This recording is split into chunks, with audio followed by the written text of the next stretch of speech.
इंदिरा आवासीय योजना में राम कथा में शिरकत करेंगी राष्ट्रपति द्रौपदी मुर्मू।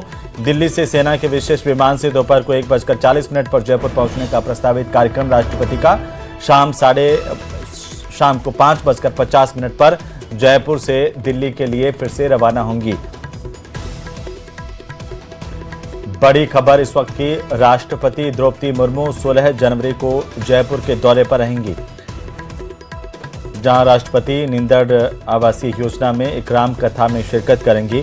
शाम को 5:50 पर वापस जयपुर से दिल्ली के लिए रवाना हो जाएंगी। राष्ट्रपति का प्रस्तावित कार्यक्रम और बड़ी खबर है इस वक्त की राजधानी जयपुर से।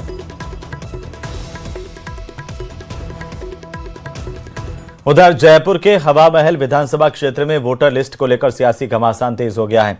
कांग्रेस ने बीजेपी के विधायक बाल मुकुंद आचार्य पर बीएलओ पर दबाव बनाने के गंभीर आरोप लगाए हैं।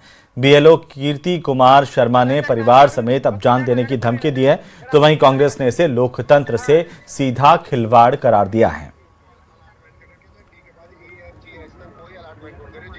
हमारे यहाँ के भारतीय जनता पार्टी के विधायक बाल मुकुंदाचार्य अपने पार्षदों से कह करके बीएलओ, जो सरकार का बीएलओ है, जो ब्लॉक अधिकारी है वहां का पोलिंग बूथ का, उन पर दबाव डाल करके कह रहे हैं कि 7 नंबर का फार्म भरवाओ, और जो सच्चे मतदाता हैं जिसमें ज्यादातर माइनॉरिटी के SC/ST के मतदाता, जो कांग्रेस का परंपरागत वोट है, उनका नाम डालो कि ये यहाँ रहते नहीं है। इसका जीता जाता उदाहरण मैंने फेसबुक पे भी डाला है कि वार्ड नंबर 13 जो मेरा विधानसभा का है, जो पुराना वार्ड है, नए चुनाव में नए वार्ड बन जाएंगे।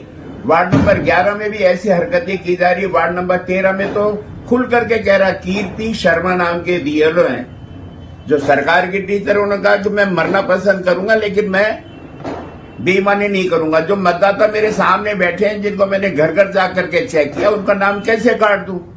वहां के पार्षद की आवाज आ रही है कि 100 काट दो, 150 काट दो।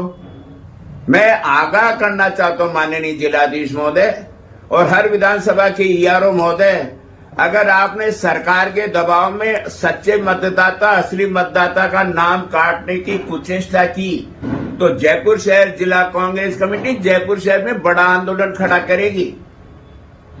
कल हम शहर के तमाम साथी शहर कांग्रेस के शिष्टमंडल के रूप में जिलाधीश महोदय सोनी साहब से मिलना चाहते हैं, क्योंकि कल सेना दिवस है।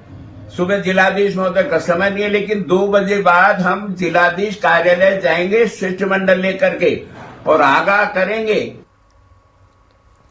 उधर बांसवाड़ा वागड़ अंचल की राजनीति में उस वक्त बड़ा भूचाल आ गया जब पूर्व कैबिनेट मंत्री महेंद्रजीत सिंह मालवीय ने कांग्रेस पार्टी में शामिल होने का ऐलान कर दिया। इस घोषणा के साथ ही क्षेत्र की सियासत में हलचल तेज हो गई है। भैरव मंदिर पर मालवीय के समर्थन में लोग उमड़े और करीब 10 आपको बता दें कि काफी संख्या में लोग यहां पर इकट्ठा हुए। पार्टी बदलने के ऐलान के बाद जांच टीम के पहुंचने की सूचना से आदिवासी समाज के कुछ लोग भावुक नजर आए। मालवीय के समर्थन में लोग पहुंचे और कांग्रेस ज्वाइन करने के ऐलान के बाद आम जनता में मालवीय को लेकर के कई तरह की चर्चाएं हैं। महेंद्रजीत सिंह मालवीय औपचारिक रूप से कांग्रेस पार्टी में शामिल होने की घोषणा करते हुए दिखाई दिए। पार्टी का दुपट्टा पहनते हुए उन्होंने कहा कि बदले की भावना से बीजेपी सरकार उनके खिलाफ छापेमारी कर रही है। जाहिर हो रहा है कि जब मैं 23 महीने तक भारतीय जनता पार्टी के अंदर था, तब तो महेंद्र मालवीय बढ़िया था और अपने आप में ये कह रहा था कि आने वाले समय में भारतीय जनता पार्टी का उदयपुर डिवीजन का नेता होगा। लेकिन सरकार इस क्षेत्र के विकास के लिए कोई काम नहीं कर पाई। 2 बजट मैंने देख लिया, जो बजट में घोषणाएं की वही पूरी नहीं हो रही है। और अभी ये जो पुल अधूरा पड़ा है दिख रहा है, पाटिया का पुल हमने अर्थोड़ा मंजूर किया था, उसका कोई नामो निशान नहीं है। उधर भुवदरा का पुल, इसका नामो निशान नहीं है। सड़कें यहाँ पे टूटी हुई हैं, किसान को खाद नहीं मिल रहा है। नरेगा जैसी महत्वपूर्ण योजना आज की तारीख में बंद पड़ी है, इनके 2-2 साल से भुगतान नहीं हो रहा है। तो मैंने इन तमाम चीज़ों को देखते हुए मैंने कहा कि ये कांग्रेस ही इस काम को पूरा कर सकती है। मैंने पार्टी छोड़ दी। उधर अजमेर जिले के किशनगढ़ में मार्बल व्यापारी से 20 करोड़ की फिरौती मांगने का मामला सामने आया। कॉलर ने खुद को रोहित गोदारा बताकर 1 दिन में व्यवस्था करने की धमकी दी है, अन्यथा अंजाम भुगतने के लिए तैयार रहने की चेतावनी दी गई। इंटरनेशनल लाइन से आए इस धमकी भरे कॉल को लेकर पुलिस जांच कर रही है। के किशनगढ़ में मार्बल व्यापारी सतीश अग्रवाल को फिरौती मांगने का कॉल आया है। यह कॉल रोहित गोदारा के नाम से आना बताया जा रहा है। पीड़ित ने इस मामले में मदनगंज थाने में शिकायत दर्ज कराई है। पीड़ित के अनुसार उसके पास रोहित गोदारा का फोन आया, जिसमें बताया गया कि रोहित गोदारा ने उनसे 20 करोड़ की फिरौती मांगी है। अगर ऐसा नहीं किया जाता तो फिर उनके ऊपर हमले की बात भी कही है। साथ ही उनको कहा गया है कि उनके घर के बाहर वह बंकर बना लें और इस मामले को राजीनामे से ही पूरा कर दिया जाए। 20 करोड़ की अगर फिरौती नहीं देते तो फिर अंजाम बुरा होगा। इस मामले को लेकर वह परेशान है और उन्होंने मदनगंज थाने में इसकी शिकायत दर्ज कराई है। फिलहाल पुलिस ने इस मामले को लेकर अलर्ट जारी कर दिया है। साथ ही यह कॉल कहां से आया है इसकी जानकारी भी जुटाई जा रही है। साथ ही इंटरनेशनल कॉल को लेकर IT सेल भी अपनी जानकारी जुटा रही है। वहीं पीड़ित को सुरक्षा देने के साथ साथ इस कॉल को लेकर भी जानकारी जुटाते हुए पीड़ित से भी लगातार संपर्क किया जा रहा है। इस कॉल में किस तरह से जो है बातचीत हुई और ये कॉल में किस तरह का मैसेज आया उसे लेकर भी जांच की जा रही है, जिससे कि आगामी कदम उठाया जा सके। और जो पीड़ित व्यापारी है उसको भी आश्वस्त किया गया है कि उसके साथ कुछ नहीं होगा। लेकिन फिर भी इस मामले में कितना पुलिस आगे कार्रवाई करती है। और ये कॉल क्योंकि इंटरनेशनल कॉल है और रोहित गोदारा के नाम से आया है, जो पहले ही गैंगस्टर जो है उसके नाम से कई ऐसे फ़ोन आए हैं जिसको लगातार पुलिस ढूंढ नहीं पाई है। तो ऐसे में इस मामले को लेकर पुलिस भी अलर्ट मोड पर है और व्यापारी भी चिंतित है। कैमरा पर्सन कौशल सेन के साथ अशोक सिंह, न्यूज़ 18 अजमेर। जब के भंडार पश्चिमी राजस्थान के जल संकट में मिलेगी राहत। NGRI हैदराबाद और CGWB ने किया सर्वे।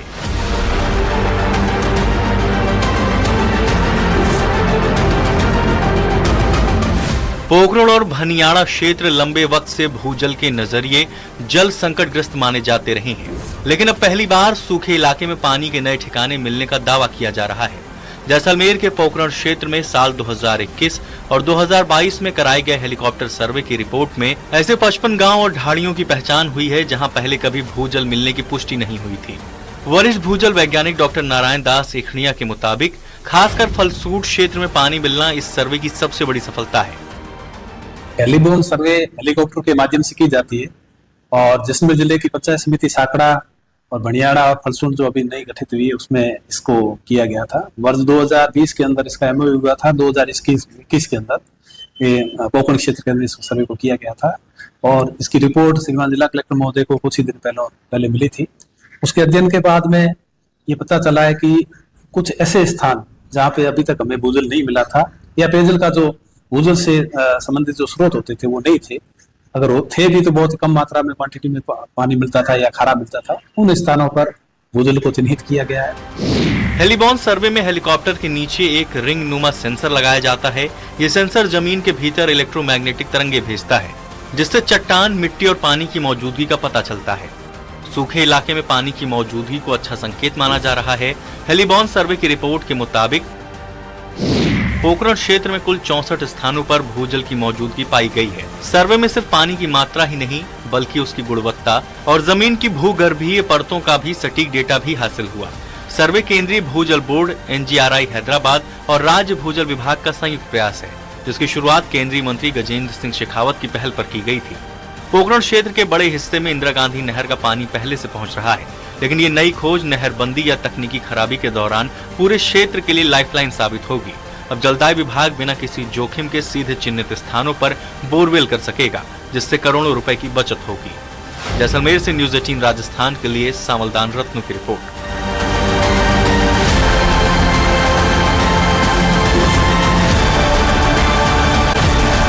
उन्होंने MA फाइनल ईयर की परीक्षा दी है। विधायक फूल सिंह ने जनार्दन राय नागर राजस्थान विद्यापीठ विश्वविद्यालय से MA फाइनल ईयर की परीक्षा दी और इस परीक्षा को लेकर उन्होंने साबित कर दिया कि सीखने की कोई उम्र नहीं होती।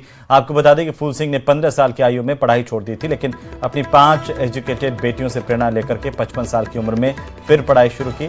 फूल सिंह ने महिला सशक्तिकरण, बाल विवाह और शिक्षा की दिशा में कई काम किए हैं।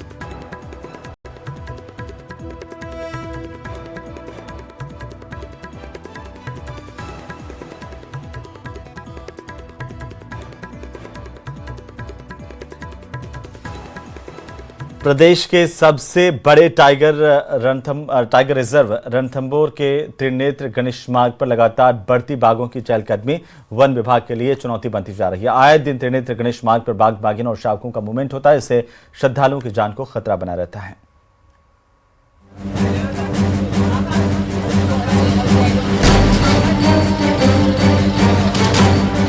त्रिनेत्र गणेश मंदिर मार्ग पर बढ़ी चहलकदमी, श्रद्धालुओं की सांसें थमी।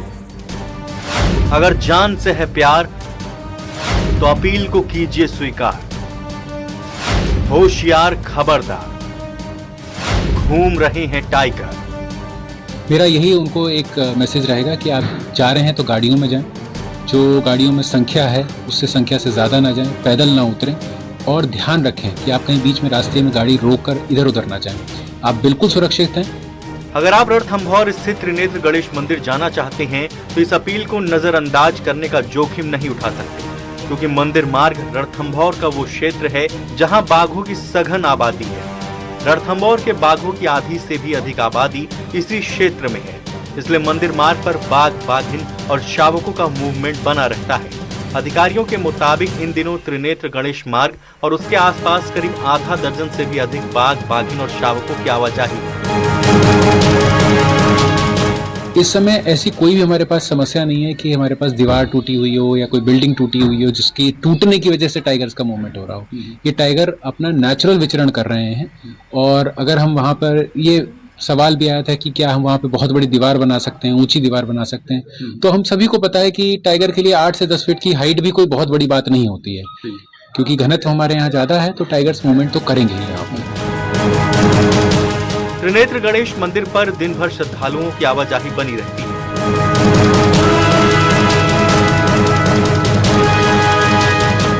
हालांकि वन विभाग ने सुरक्षा के मद्देनजर पैदल और 2 पहिया वाहनों की आवाजाही पर पूरी तरह प्रतिबंध लगा रखा है।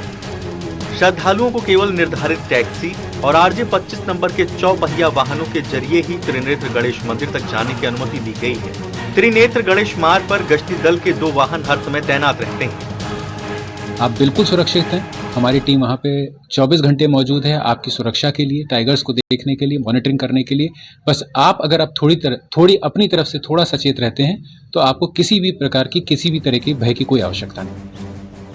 हालांकि बढ़ते टाइगर मूवमेंट को देखते हुए वन विभाग पूरी तरह अलर्ट है, फिर भी जान जाने का डर तो रहता ही है, क्योंकि पिछले साल भी त्रिनेत्र गणेश मार्ग और रणथंभौर दुर्ग में बाघ के हमले में 3 लोगों की जान चली गई थी। उसके बाद से ही वन विभाग ने इस मार्ग पर पैदल आवाजाही पर रोक लगा दी और गश्ती दल की भी तैनाती कर दी।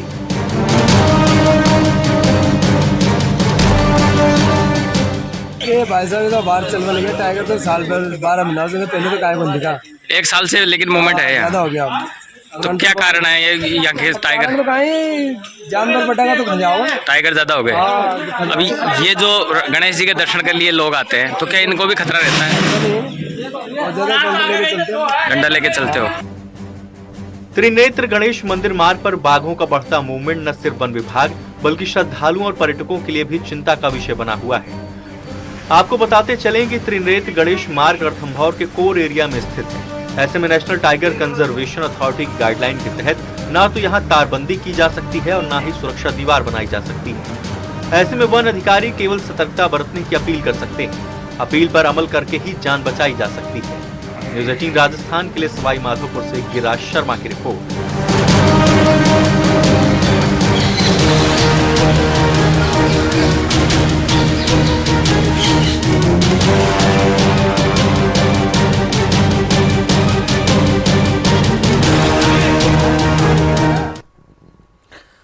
तो वहीं प्रदेश में मकर संक्रांति